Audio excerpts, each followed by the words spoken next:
completed, residents will be required to sign a form agreeing to remove the vehicle no later than the date specified and be responsible for any fees associated with having incurred in having it towed. Vehicles may not be parked in the clubhouse lot until the application has been approved.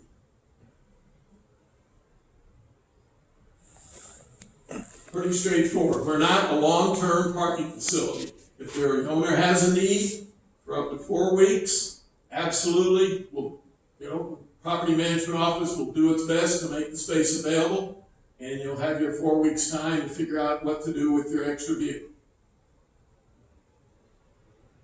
Questions on that? Rule number 8, owner-to-owner parking agreement. If an owner or resident needs to utilize more than their assigned 2 cluster parking spaces on a long-term basis, and long-term is defined as not to exceed 7 days, an arrangement to borrow an assigned space from another owner must be made. Responsibility for making such an arrangement falls upon the owners. It's not the responsibility of the association or the management office. This arrangement between owners must be made and confirmed prior to such additional vehicle being brought onto Crowfields community property. A copy of the agreement, signed and dated by both parties, must be provided to the management office. Why exceed 7 days? If your neighbor comes in, has company for a week, you've got an empty parking space, and they want to borrow a parking space for a week, fine. Do it. But if it's going to go longer than that, for a long period of time, greater than 7 days, then it needs to be a more formal agreement in the eyes of the board of directors. Why? Because either party could change their mind on what the agreement says, and then we get into a he said, she said. So the way to eliminate that potential bone of contention between 2 neighbors is to just say, hey, after a week, if you still want to do it, fine. You can do it for a year. You can do it for 2 years. Just fill out the form, give it to the property office, and it's done deal. That's between the 2 owners. Yes? Where does it say that? Where does it say what? What you just said about you could make an arrangement yourself. Well, for more than 7 days. a long-term basis, okay. You need to take out the not to exceed 7 days. It is confusing the way it's in there. Yeah. The intent is, and we will change the words. Thank you. The intent is, if it's less than 7 days, there is no administrivia associated with it. Got it. If it's more than 7 days, then to make sure there's no discussion, 3 months, 6 months, a year, whatever it turns out to be, that's the owner's business. We want to document so that if it has to be arbitrated, we've got protection for both sides. Fine. And we will clean up that language. Thank you. Appreciate it. Exceptions. You can't have a rule without having some exceptions. And where we know that there are going to be some exceptions, we want to document them. We don't want to bring them up at some time in the future and say this is an exception. And, well, you never told us that's an exception. So we try to identify some major exceptions. An unauthorized vehicle, something that exceeds the size specifications or the style, belonging to the guest of an owner or resident, may be parked on the common grounds for a short period of time, not to exceed 7 days. If you've got a son, a daughter, a daughter-in-law, a great aunt, an uncle, godfather, comes in to visit you for a week, fine. If their vehicle doesn't fit the criteria, they're going to park in your space, so be it. A week's not a problem. If additional time is needed, then get a request from the management office to park it in the clubhouse.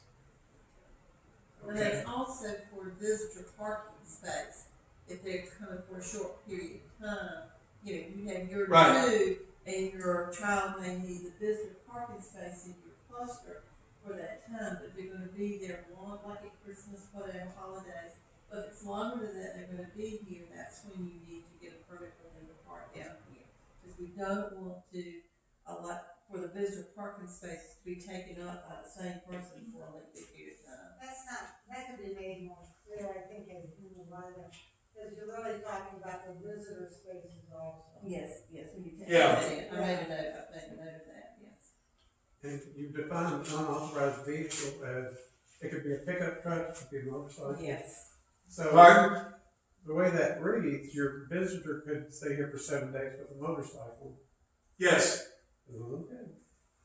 Yeah, or camper. that's a courtesy to your relatives who are visiting you for a week. No? Bring the whole gang. We figured that's being neighborly. Yeah. Beyond that, maybe not so neighborly. Let me take a note here for myself here. Better than I thought it would. I have it. Yeah, okay. Not that I don't trust you, but give me a moment. A motorbike, even if Small camper. really. Well, it says unauthorized, that's. Okay, Reasonable. so that's an exception to the rule. Okay. We have a couple of other exceptions.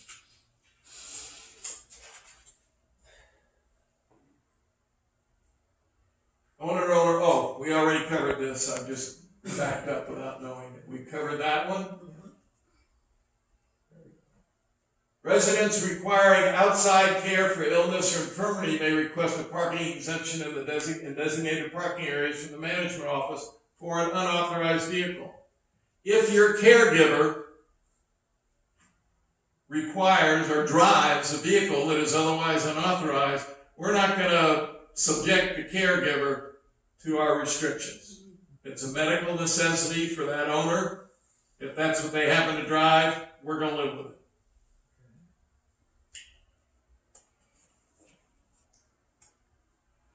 A general provision.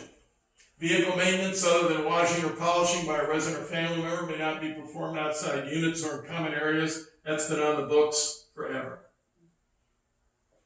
General provision. Speed limits and stop signs in Crowfields must be observed. Violators of speed limit or stop signs are subject to the provision of Article 28, compliance and enforcement of the Crowfields bylaws. It's been brought up many times. Excuse me, just let me finish the thought. It's been brought up by people in the earlier presentations that everything in Crowfields is subject to enforcement under Article 28 of the Crowfields bylaws. Why are you making an issue of it here? And the answer to that is to make sure people realize it. It's a deterrent. It's something that we're not sure that everyone understands. And so as the board, we're not trying to threaten anybody because it's there for every time you violate anything, you're subject to Article 28 compliance and enforcement. But we felt that this might be enough to entice some people who might otherwise ignore the stop signs and the speed limits to maybe pay a little more attention to them. What does it cost? It costs the price of putting those extra 10 or 12 words at the end of the rule. And if it helps a couple of people remember what their responsibilities are, it's money well spent. There was a question, I Yeah, think. could you back up to number 11, please? I certainly can. I have seen on several occasions in the parking lot here, an outside company with a panel van who was doing On-site detailing. On-site detailing it was specifically. Is that appropriate? Is that possible still to do? It's not approved in the rules. I see. Okay. Now, let me answer your question, well, why are we enforcing that? Or, would it be enforced in the future if it hasn't been in the past? And this applies to every single rule that we've talked about. A rule violation that is not reported by a resident or an owner is a rule violation that didn't exist or didn't occur. I see. Okay. Okay? If you see a violation and you're not willing to stand up and say, that's wrong, I'm going to report that and carry it through, then it didn't happen. Okay. Okay? Okay. And I was in a previous life, I was on a board, and there was provided for in our governing documents what was called a variance committee. And the variance committee's charge was to ensure that all the rules and regulations of the condominium association were obeyed to the letter. That variance committee was never populated because we did not want a Gestapo out there who felt that their charter was to go around and find out what every one of their neighbors was doing wrong. That was not in the best interest of a community of neighbors. Yep. So we just ignored it as a board of directors. And it tended to work out pretty well. Don't want anything like that here either. So if you don't report a violation, it doesn't exist as far as your board of directors is concerned. Okay, good. Same thing on speed limits. Speed limits and stop signs must be observed. Violators of stop signs are subject to protection of the Crowfields 28. Again, the same rationale as the previous one. It's a deterrent. It's there to remind people, hey, pay attention.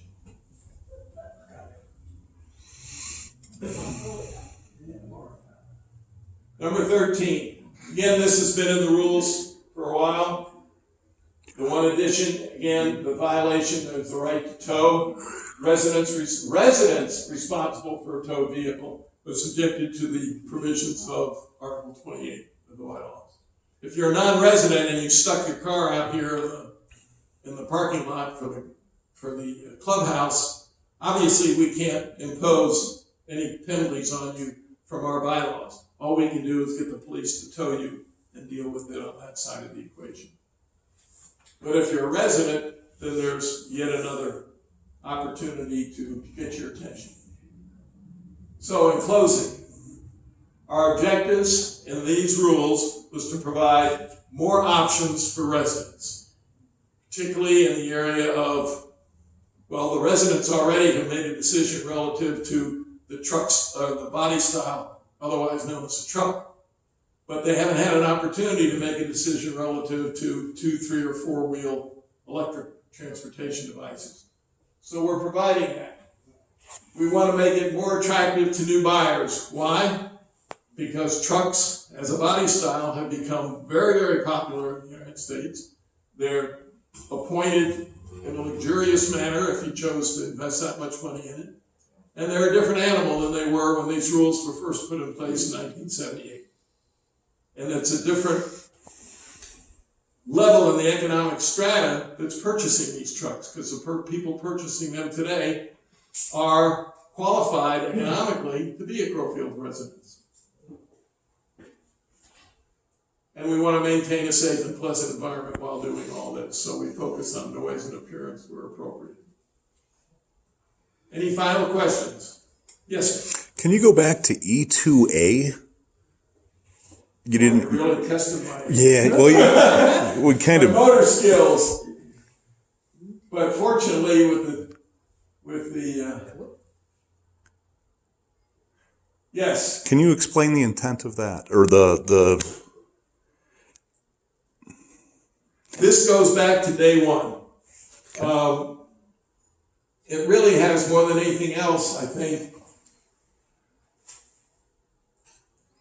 to deal with modifications to the exhaust system.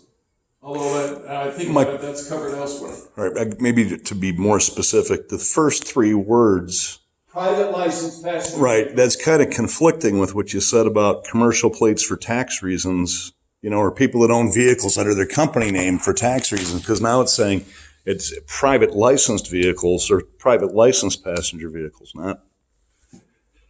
Is the operative word there license at all? Just to say No. The operative word is private. Passenger vehicles that are built and sold, and then it says they Just have a to be minute, properly I'm not licensed. going to guess at the right answer to your question. I'm going to look at the Bible and see what the word the Bible uses to see how we might modify that. Your point's very well taken. Yeah, I'm just saying because I do know there's residents that have some Mercedes that vehicle, cars Right. that are former business owners, and part of the perk of their exit package was that they kept that vehicle and their children are still running the company. So.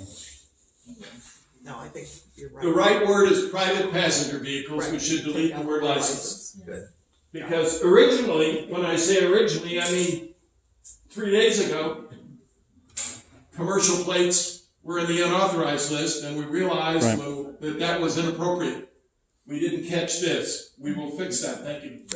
Thank you. Other question? Yes, sir. Yes, as a real estate broker, I have to ask this question. As the application for residency Yes. is today, if your recommendations are passed and implemented, I have to consider how a new potential resident would fill out the form. Will there be a diagram of an ideal vehicle with slots for someone that is measured, ideally, I guess, maybe Gail or Charles, that will go out with the tape and measure and make sure that they would be in compliance for the particular unit that they would want to buy? Now, that's a possibility of real estate. Yes, we would put that. What we will do, in answer to your question, ignore the noise in the back row from the cheap seats, is obviously some of these are going to require modifications to some of the application forms and information that's provided by the management office to future buyers. And what we've got to do is to put the correct guidance into those documents so that real estate agents and potential buyers, as well as potential sellers, understand that these restrictions have to be brought to the attention of their potential buyer before they ask them for a commitment. And we'll make sure that that happens in our process and procedures. And it's going to take some modification. Units are actually being sold today before they ever hit the MLS.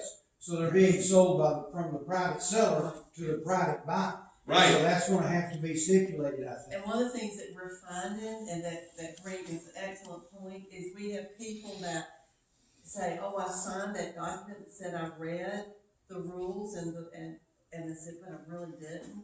Well, that's their responsibility, so that's what we've got to really tighten that and put that responsibility on the homeowner, the seller, be sure the agents know that those people have to have that and they are going to be held to. If I can make a suggestion, Sure. the agent or the seller should have this binder, initial, the bottom at the bottom of the sheet of every one of them. Now, can they do that without reading it? Yes. But Therein lies the heart of the problem. Calls their attention to the what point of you it is, it does call their attention to it, and the fact that you want them to get through it. I'm just concerned about, No, it's a good question. No, we recognize that we've got to change the front end process and procedures so that information is provided. And we've got to figure out a way to do that. We're not there yet. We've got some time. First, it's got to be voted in, and that's the first hurdle, decide what the community wants to do. Another question, is I thought that the guidelines for the new bylaws from the lawyer was to have less restricted bylaws because we would end up policing and measuring and policing. So that was we're not speaking bylaws here. We're speaking rules and regulations. But it seems like a lot of these came up. The last 8 or so were really, very general. But the first couple seem like they're there just so that we can have pickup trucks as potential vehicles for owners. And so all those first ones don't apply to anybody but. Okay, I would disagree with that statement. We speak in terms of private passenger vehicles. But there's The word truck doesn't appear.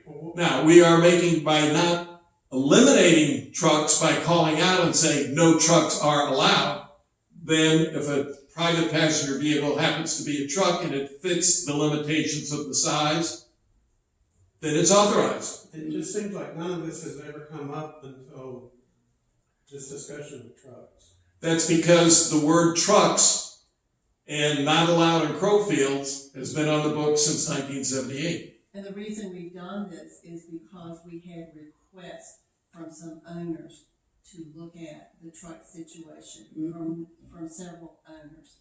And so we felt obligated to address those requests that were sent to us to look at that. So this is to put it out there as a possibility. Here's some guidelines.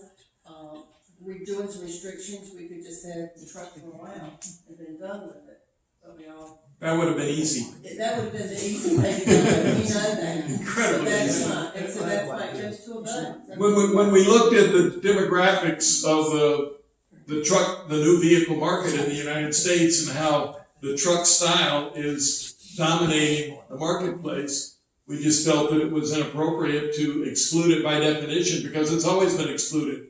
Let's find out what it would take to provide for a vehicle of any size. I mean, take your Silverado SUV, take your Ford Expedition.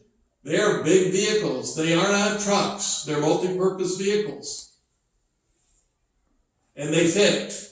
So is the truck body style, which may be much more well appointed than even your Suburban SUV, be excluded because of its body style? That's the question.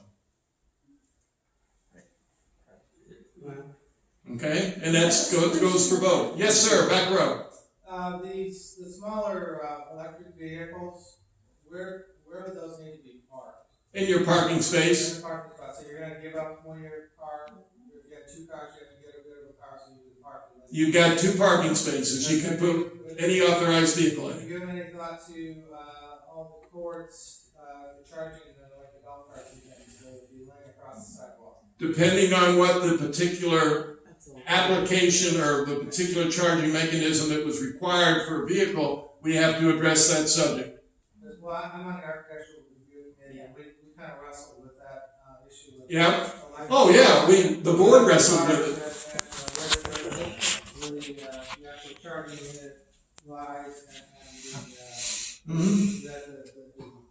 cables can't be left out all the time. They Right. have to charge it, and they have to have a cover over it so that people don't trip on it. Those same type of safety requirements would have to be imposed if you were going to lay out a cable of any sort for these other vehicles as well. If we can do it for a Chevy Volt, then we ought to be able to do it for a smaller electric drive vehicle. Now, some of the electric drive vehicles that people may be interested in are much smaller than a golf cart size vehicle. Some can be larger. I mean, there are street legal 4-wheel or electric vehicle 4 wheels that are bigger than a golf cart, that have got roofs and side screens and everything else.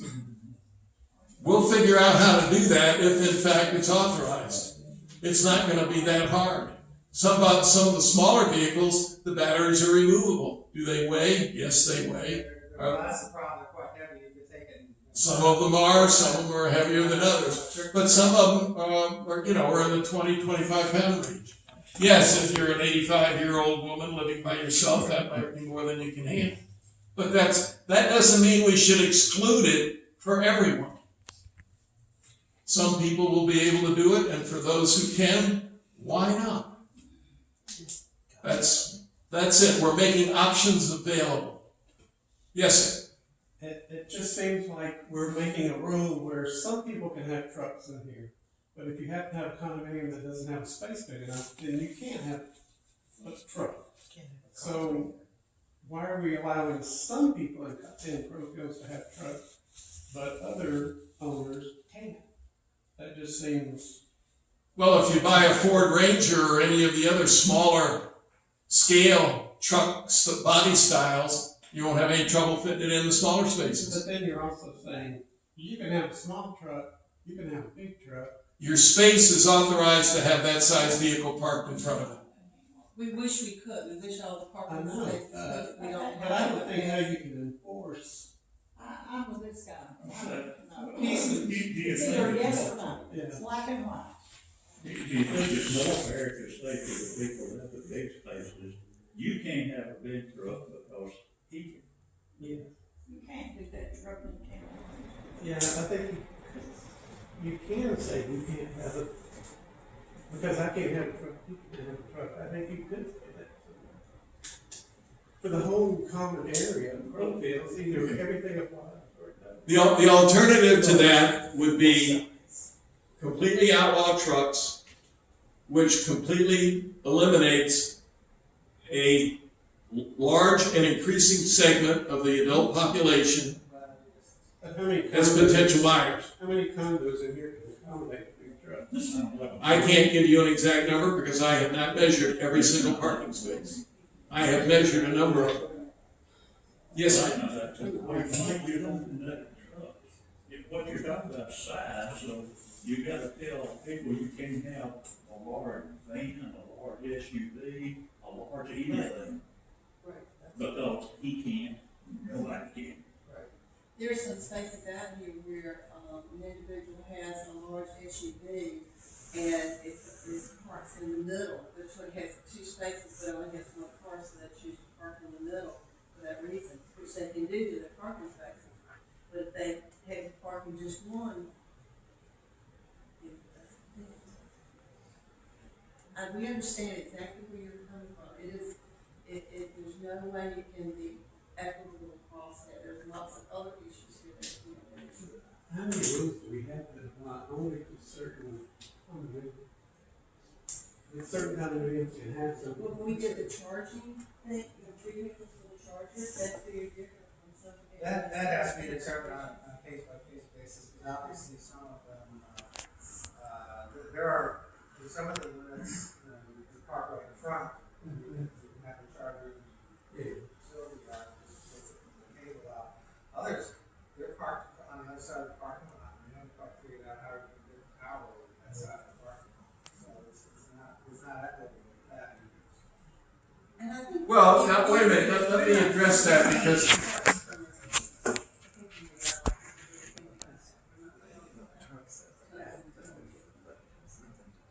I think the rules for the electric charging spaces on the other side of the parking lot were addressed. The issue or the point is it's gonna be a lot more expensive to the unit owner in order to do it. Yeah, if they want to pay that out, take the power,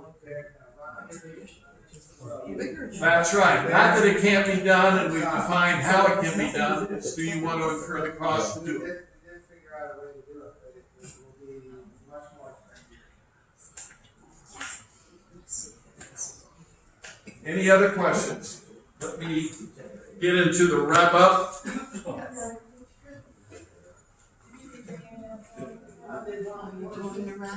Our objective is to provide more options to the residents, be more attractive to new buyers, and maintain a safe and pleasant environment.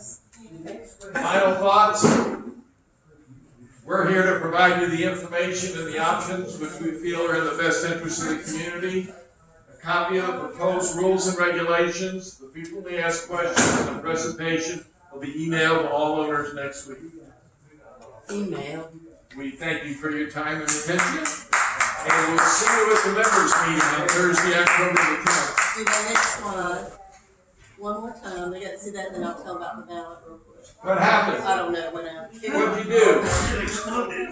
When you leave, you're going to have a copy of the rules as you saw today, no debate modifications. A sample ballot. It is a sample, so that you'll get an idea of what the ballot on vehicles may look like. So you can bring it back to the voters meeting. You can make notes on it, make some changes. So when it comes